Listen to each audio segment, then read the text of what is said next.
if you have been paying attention and watching the East and watching the military movement in the US and Canada and watching the big shot investors and seeing what they're doing, you need to watch this. So this guy seems to have some intel that would explain why we have such a buildup of military personnel on the West Coast in Canada, and I've also been seeing a lot more in the rest of the United States as well. It would also explain the satellite phones. And also I want to bring up one more thing. In the Midwest, they're having ridiculous storms. Yes, it is normal to have some storms in the Midwest, but what's happening right now is not natural.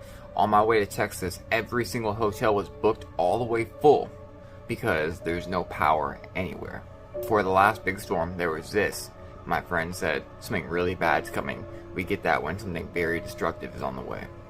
Now we have this, which would make it the third storm to hit the area.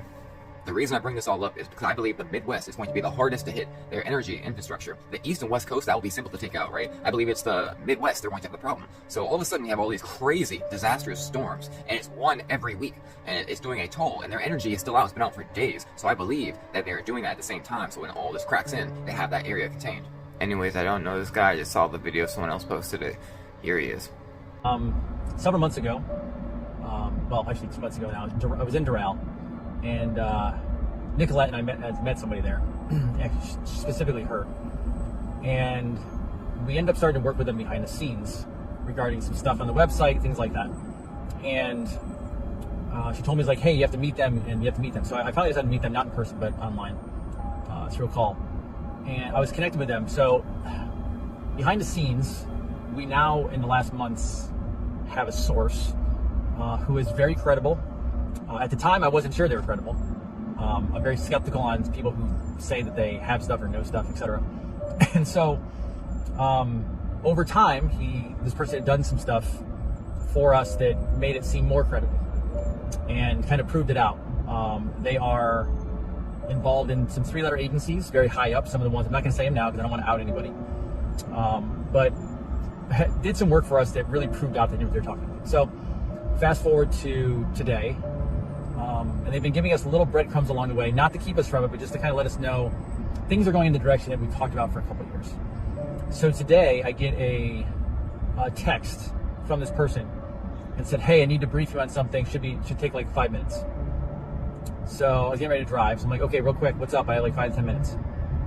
This was the message given to me, which I have been given permission to give to you guys.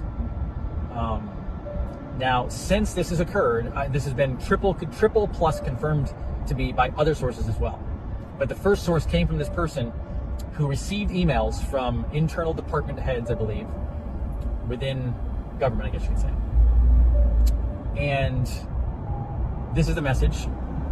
There are currently 250, roughly, I believe is the number, cities in the world, including America, of course, who are being held ransom in cyber attack fashion. Right now. One just happened a couple days ago. They cleaned it up. But right now, globally, I'm told imminently. Now, when I say imminently, I don't have an exact number for you, but it could be 5 minutes from now. It could be 48 hours from now. It could be a week or 2 weeks from now. It's not going to be like 6 months from now. That's what I was told. Like imminent. Also, that something like this could pop off on a weekend because they know that people aren't technically prepared. Now, keep in mind, the 21st, next week, summer solstice. We are talking cyber attacks across cities that would potentially shut cities down. An attack potentially on the infrastructure of America / and the financial system. It could lead into a lockdown situation, which could also lead to a soft martial law. And this was not like they didn't say, hey, this can happen, this is what I think. This is not a prediction. I'm told this is what's going to happen. I'm also told to make sure your family is protected. Now, a lot of you I know are going to put in the comments, what does this mean? Give me details. What do you mean protected? This is all I can give you. This is what I was given. So what is that?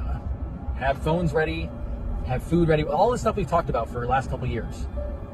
What was also said was everything that you've been hearing about and planning for the last couple of years that we knew or thought was going to come to fruition, this is it. This is not a joke. He also said this is not a test. This is real.